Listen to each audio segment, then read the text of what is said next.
Hello mga kabayan, nakita kong kapitbahay namin dati. Si ate, sino pangalan nito? Kalimutan ko. Laida. Oh, doon sa Purok Ono, Barangay Linaw. Kami dito ngayon sa ano na. Atas na yun, papasok yun to eh. Atras, tulungan natin. Doon na. Tulungan natin. Ito yung ano niya. Oops. Dong, kasi na dong. Yan po si ating. Yan. Ito po yung sa nangalakal siya. Ito yung baon mo no. Gihatag mo So, gihatag na. So, sa pulis. Good job ang pulis. Naghatag siya og saging. So, meron tayong konting blessing. Kasi magsishare ako ni ate. Pero makikita niyo sa sunod kong upload. Saglit natin, tapusin muna natin. Ito po si ate. So, kapitbahay ko yung dati. Nakita ko for long time na ngayon ko na siya nakita. So, ito yung trabaho niya, nangangalakal. Kahit ganito lang, pero marangal to ha. Yan si ate.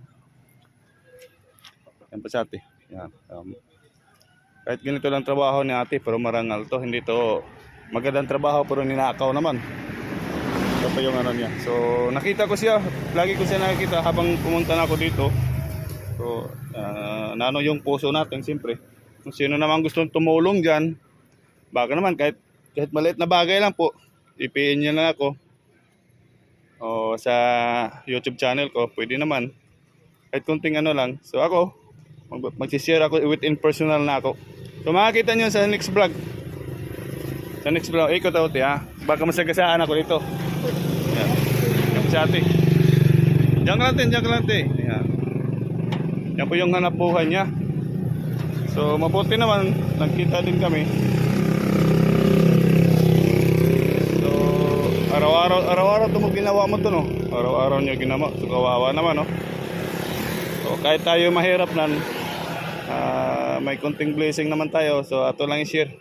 Share natin ng konti. So hintayin mo ako maybe sa ibang araw. Lagi ka agi-agi din rin no. So may bibigay ako sa iyo kahit konti lang, at least sa sariling bulsa kumbaga. So makasahod mo na ako sa YouTube kahit konti, at least i-share ko din sa iyo para makabigyan kita din konting grocery lang. So kita-kita lang tayo. Nandiyan lang yung bahay namin diyan sa loob. So yan umagi. Yan oh. Yan po yung bahay namin diyan. Yan. Pasok ka diyan. Pero timing yun talang ka. Ngari nga moagi ka. Alas 5 ka man moagi po uwi no. Di pareha oh. So si ate kasi. So hanggang dito lang kabayan ha. Thank you for watching. Bye-bye.